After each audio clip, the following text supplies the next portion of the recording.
By 2025, Sydney's old-school gang model was collapsing. In its place rose G7, more than 30 mostly teenage contract criminals who treated violence like a service. Police found stolen kill cars with cloned plates, petrol, weapons, body cams, and GPS trackers. Task Force Falcon seized 53 kill cars, linking 17 to G7. Contracts were brokered via encrypted apps and cryptocurrency. Jobs sold for $5,000, $50,000, while major hits paid millions. Between April and November 2025, investigators uncovered arson, kidnaps, and near-miss mass shootings.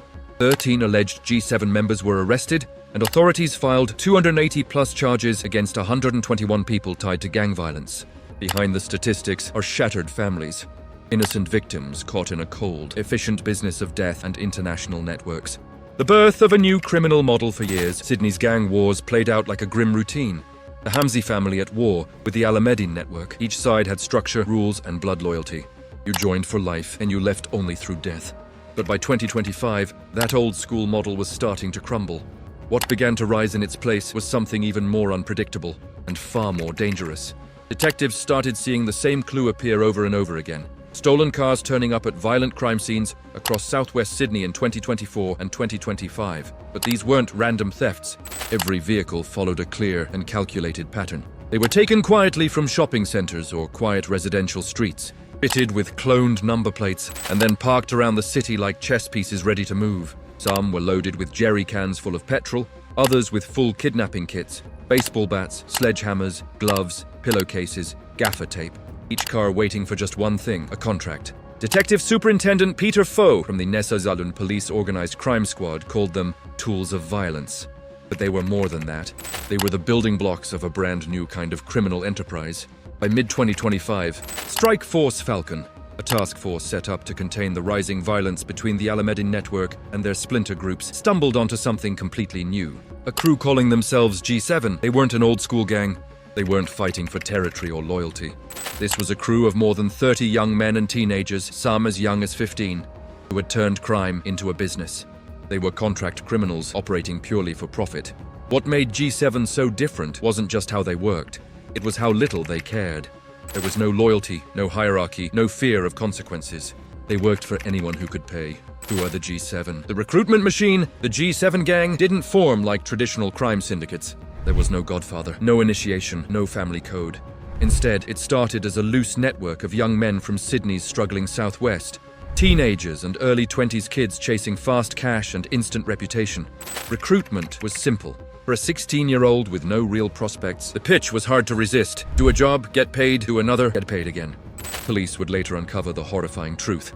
Some of these teenagers were willingly signing up to kill complete strangers for cash. For them, it was just numbers. No personal grudges, no reason to care, only the payout. One teenager allegedly sprayed 28 bullets into a Maryland home in March 2025. A mother and 4 children were inside. They missed by centimeters. Days later, the same shooter allegedly targeted another home in Guildford West. Again, a near miss. These weren't veteran underworld figures hardened by years of violence. They were kids, raised on social media, consuming drill rap, real shooting videos, and gang glorification online. The G7 made that lifestyle look real, attainable, even glamorous. You didn't need connections or criminal lineage anymore. Just a phone, a message, and a willingness to do what others wouldn't. Police believe G7 has at least 30 members, but the web spreads much wider. There are lookouts, drivers, people who prepare the kill cars, others who scout targets, and finally, the shooters. It's a full-fledged business model with roles divided and isolated. That structure means that even if police arrest one layer, the rest keeps running. By October 2025, authorities had arrested at least 13 alleged G7 members and associates, with more expected to follow. The youngest of them was just 16, facing charges of car theft, driving offenses, and participation in a criminal group. The kill car infrastructure, mobile weapons systems. To really understand how G7 operated, you need to understand their most chilling innovation, the kill car system. This was the heart of their operation, the part that made contract killings in Sydney faster, cleaner, and harder to trace. A kill car wasn't just a getaway ride. It was a mobile weapons platform, a self-contained machine built for violence. In October 2025 alone, police seized 5 of these vehicles from alleged G7 members. Each one told the same story. Stolen cars, fitted with cloned number plates, placed strategically around the city, ready to be used at a moment's notice. Before a hit, the cars were stocked with everything needed for the job. Jerry cans full of petrol, standard issue, ready to burn the vehicle and erase any trace of forensic evidence after the shooting. Some even contained body cameras used to record the attack and send the footage back to whoever had paid for the hit, proof of completion. Inside, investigators also found surveillance gear, AirTags used to track targets. In some cases, facial recognition tech to confirm they'd reached the right person. Weapons, ammunition, encrypted communication devices, running apps like Signal and Telegram, burner phones, and bundles of cash in multiple currencies, all standard. For Sydney's established underworld, this solved a major problem. Organizing a hit had always carried one major risk: connection. If you were linked to the shooter, the car, or the logistics, police could trace the crime straight back to you. G7 erased that link. They became the middlemen, the ones who handled the dirty work while keeping their clients invisible. Crime bosses could send instructions through encrypted messages, pay in cryptocurrency, and walk away untouched. By late 2025, Task Force Falcon had seized 53 kill cars scattered across Sydney. Police alleged 17 of those were directly supplied by G7. The scale was unlike anything they'd seen before. The contracts, where order meets violence, so how did someone actually hire G7? According to police, there was a full-fledged underworld marketplace operating behind encrypted walls. Contracts were sent through private chat apps. Payments arrived in Bitcoin or other cryptocurrencies. No bank transfers, no paper trail. Orders came from all corners: established crime families, independent operators, even overseas networks. Vietnamese drug syndicates, European crime outfits, exiled Australian gangsters running things remotely from Dubai or Thailand. The price, it depended on the job. Court documents revealed that the Hamzi family once offered $2 million to eliminate a rival from the Al Ahmadi network. And $800,000 for another G7 didn't need that kind of money. They were cheaper, more disposable. Police found that most of their contracts ranged between $5,000 and $50,000 for serious crimes, including attempted murder. A typical contract would specify the target, the location, the timing, and the desired result: kill, kidnap, or destroy property. The rest, planning, execution, and escape, was all left to G7. Investigators discovered that the crew handled every single stage of the job, prepping the kill cars, carrying out the attacks, and torching evidence afterward. What made their system so terrifying was its efficiency. There was no emotion, no personal vendetta, just a transaction. Violence became a service. The anonymity of the victims wasn't a problem. It was part of the design. The John Versace case, mistaken identity in the age of outsourced violence. On the night of May 19, 2025, at around 10:30 p.m., 23-year-old John Versace pulled into the driveway of his family home in Condell Park, southwest Sydney. He was a plumber, a hard-working young man with no criminal ties, no enemies, no involvement in gang life. As he parked, another vehicle rolled up behind him and boxed him in. A man stepped out, armed with what police believe was a Glock pistol, and opened fire up to 10 shots. John Versace died at the scene. His family was shattered. For 6 long months, his murder went unsolved. On Facebook, his sister posted a heartbreaking message: "John, no words can describe the pain we are all feeling and will continue to feel for the rest of our lives." Then, in November 2025, police finally made an arrest. Blaze Collins, just 21 years old and an alleged member of the G7 gang, was charged with Versace's murder. 2 others, aged 43 and 19, were also charged as the driver and getaway driver. When Collins' mugshot was released, investigators noticed a clear mark of identity: the letters G7 tattooed on his body, a signature of allegiance. But here's the most devastating detail: John Versace wasn't the intended target. Detectives now believe it was a case of mistaken identity. Someone had hired G7 to kill a specific man, passed along an address or description, and the hitman went to the wrong place.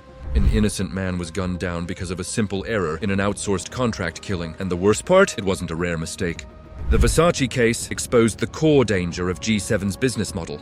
They often didn't even know who they were killing. They took jobs they barely understood, mixed up addresses, fired into homes where families were sleeping, and once they were paid, there was no reason to care. The money was already in their pocket. The Revesby Daycare terror plot, if the Versace hit, showed how G7's mistakes could ruin lives. The Revesby operation showed how close they came to something far worse. On October 7, 2025, police who had been watching G7 for weeks believed something big was about to happen. Detectives were tracking as many as 15 stolen kill cars parked across southwest Sydney, and the intelligence suggested a major strike was being planned. That afternoon, at around 3:50 p.m., tactical officers moved in on River Road near Revesby. In a high-risk arrest, they stopped 2 vehicles and pulled 3 men from them: an 18-year-old, a 19-year-old, and a 26-year-old. All 3 were armed and carrying what police described as a ready arsenal. Inside the cars, officers found 2 loaded firearms, balaclavas. Body cameras meant to record attacks and transmit footage to whoever paid for the hit. And jerry cans of petrol, all prepared for use and destruction of evidence. What made the seizure especially chilling was what police say the men were preparing to do. A premeditated murder timed to coincide with children being picked up from a nearby daycare. Detectives had been tailing the group and moved in just before the plot could be carried out. Assistant Commissioner Scott Cook called it a planned and coordinated intervention that prevented what we allege was a premeditated murder near a daycare center. A situation that is extremely troubling. Tactically, police even replaced the petrol in the jerry cans with water before the arrest, ensuring the suspects couldn't burn their vehicles and erase forensic traces. All 3 were denied bail and remain in custody on conspiracy to murder charges. The daycare and the families who use it never knew how close they had come to disaster. Connected to the bigger picture, Vietnamese syndicates and overseas. Kingpins G7 might have acted like independent contractors, but they did not work alone. Investigations linked the crew to multiple organized crime networks, including transnational syndicates based in Southeast Asia. Some of the most disturbing cases pointed to Vietnamese drug networks using local contractors. In April 2025, 45-year-old Thi Kim Tran was kidnapped at gunpoint from her Bankstown home and later found murdered in a burned-out car. Police believe she was targeted after her husband allegedly stole drugs from a Vietnamese syndicate. During that same operation, an 8-year-old boy was attacked with a baseball bat. 3 men were charged with trans murder and kidnapping. While police did not directly attribute that killing to G7, investigators found potential links between the Southeast Asian syndicate and G7's contract work in Australia. What became clear was a brutal logic. Hiring G7 was cheaper and safer for overseas crime bosses than flying in their own operatives. The Vietnamese syndicate could recruit teenagers in southwest Sydney for a fraction of the cost, and there would be minimal trace back to the foreign controllers. Police even uncovered evidence that offshore operators were directing some G7 jobs in real time. In one case, a 15-year-old foreign national was charged in conspiracy to murder plots spanning Denmark, Sweden, and Australia, allegedly coordinating G7 members via encrypted apps to settle European gang disputes from afar. The arsenal and the evidence gathering, when warrants were executed in October 2025, the scale of what police found was shocking. From a single location linked to 2 alleged G7 members, officers recovered 5 kill cars, firearms, ammunition, $41,000 in cash, GPS trackers, 37 mobile phones and encrypted communication devices, and more. That level of weapons and cash pointed to an operation making real money. Where were the guns coming from? Investigators say G7 sourced firearms through a mix of channels, theft, Underworld dealers, and burglaries at private homes. They weren't always high-end weapons, but they were deadly and effective. Communication setup was just as revealing. 37 phones, multiple encrypted devices, and a strict pattern of compartmentalization. Different phones for different jobs, different encrypted accounts, constant turnover. It looked less like a street gang and more like a small paramilitary unit running operational security. Body cameras were found in nearly every seized kill car. Investigators believe the cameras were used to record attacks and send footage back to the people who ordered the hits, proof of the job. In some cases, alleged footage even surfaced on social media. A shocking security lapse that, ironically, helped police build digital evidence. The operational collapse, police tactics and arrests. By October 2025, police had shifted gears, moving from quiet investigation to full-scale disruption.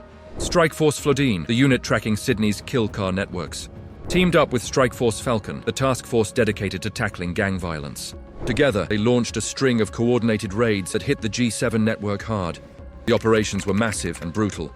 On October 7th, a covert tactical mission stopped what police later described as a planned Daycare assassination in Revesby. Just 2 days later, on October 9th, officers executed 8 simultaneous search warrants across Sydney's southwest. Each move felt like a clear message. Police weren't playing defense anymore. These arrests weren't soft takedowns. Armed tactical officers stormed properties, smashing doors with battering rams and sending in dogs before suspects could react. In one case, police fired non-lethal rounds into a car windshield before dragging the men out at gunpoint. In another, 8 officers surrounded a single suspect, pulling him from his car as a police dog barked inches from his face. It was chaos, but controlled chaos. The kind police use to remind gangs who's in charge. By November, the crackdown had made a serious dent. 13 alleged G7 members were behind bars, facing charges ranging from murder and conspiracy to murder, to drug trafficking, money laundering, and gang participation. Task Force Falcon had filed more than 280 charges against 121 people tied to ongoing gang violence. Many of those arrested were already in custody on other offenses. The young man accused in the John Versace murder case was already on remand when new charges dropped. A 21-year-old G7 associate was booked for multiple firearms and drug-related offenses. An 18-year-old faced charges for conspiracy to kidnap and handling criminal property. Even a 16-year-old appeared in children's court for car theft and gang participation. No age, no background seemed off-limits for recruitment. Why traditional crime is being disrupted. The rise of G7 shows how much the world of organized crime has changed. Old-school crime families, the Hamzis, the Alamedines, the old Italian or Lebanese networks, built empires on loyalty, family ties, and territory. Those systems had order, but they also had weaknesses. Police could target bloodlines, leverage betrayals, or use territorial control against them. G7 isn't built that way. They have no family bonds to exploit, no turf to defend, no code of silence. Everything is business. One arrest doesn't collapse the network because loyalty isn't part of the deal. It's just contracts, money, and survival that makes them unpredictable, harder to infiltrate, and in some ways even more dangerous. And what's even more chilling is how global this model has become. A teenager sitting in Oran Park can take a job from a syndicate halfway across the world, Vietnamese, European, whoever pays first. Technology, cryptocurrency, and encrypted communication have turned contract killing into something industrial, scalable, detached, and disturbingly efficient. Detective Superintendent Jason Box, who leads Task Force Falcon, put it bluntly. Police are trying to hit the top, the people commissioning these crimes, not just the kids carrying them out. But for every one G7 member taken off the street, another steps up. The pipeline of young men, desperate, reckless, or just morally empty, doesn't seem to end. The collateral damage, innocent victims. What makes the G7 story truly horrifying isn't just the violence, it's the randomness. John Versace died simply because his home was mistaken for someone else's. An 8-year-old boy was beaten unconscious in an attack meant for another target. Families woke up to gunfire, 28 rounds ripping through their walls while children slept inside. These aren't gang-related incidents, they're tragedies. Innocent lives lost in a war most people never signed up for. Police say that, statistically, Sydney remains one of the safest major cities in Australia. But statistics don't matter when you're the family who just lost their son or when bullets pierce your bedroom wall. To them, crime isn't a number, it's trauma. Today, organized crime isn't hidden in smoky backrooms or nightclub deals. It's sitting quietly on suburban streets, in stolen cars, in teenagers wired with GoPros, in encrypted chats police can't crack. The underworld isn't underground anymore, it's everywhere, and it's evolving faster than anyone can stop it. The path forward. Breaking the model. Can police really take down G7 for good? The answer isn't simple. Arresting members works. Every arrest means one less trigger man, one less getaway car, one less planned hit. But the truth is, unless something changes in the world these young men come from, the streets that feed this machine, G7's model will keep coming back. Police Commander Peter Foe put it plainly. Without them, offenders lose mobility, anonymity, and the ability to commit serious offenses. He's talking about the killcar networks, the stolen or cloned vehicles used in contract killings. By tracking and dismantling these operations, police can stop murders before they happen. But behind the tactics is a bigger fight, an economic one. In parts of Sydney where jobs are scarce and futures feel distant, the money offered by G7 isn't just tempting, it's transformative. A 16-year-old earning $5,000 for helping dump a stolen car or record a target has just made more in a day than some people make in months. When you're young, broke, and disconnected from any real opportunity, morality becomes negotiable. These kids aren't loyal to gangs or drawn to a lifestyle. They're trying to survive, and that's what makes it so hard to stop. The police are doing their job. They've proven they can break into G7's network, intercept encrypted messages, and execute highly coordinated raids. But whether that truly weakens the system long-term or just clears space for the next batch of recruits is still uncertain. What's clear, though, is that Sydney's underworld has changed forever. Contract killing isn't a secret trade anymore. It's a business, professional, streamlined, available to anyone with enough money and the right contact. The old, organized crime families still exist, still fight their own wars, but G7 and groups like it have created something new. A parallel economy of violence run by young men with nothing to lose. The question now isn't if more arrests will come. They will. It's why so many teenagers are still willing to pick up a gun for cash. Why whole communities are so beaten down that this seems like their only way forward. Until that changes, G7 or something like it will always return, rebranded, rebuilt, and ready to operate again. Somewhere right now in a quiet Sydney street, a stolen car is waiting. A teenager checks his phone for instructions, and an innocent person, maybe a parent, a worker, someone walking home, has no idea they're about to be caught in a war they never asked to be part of.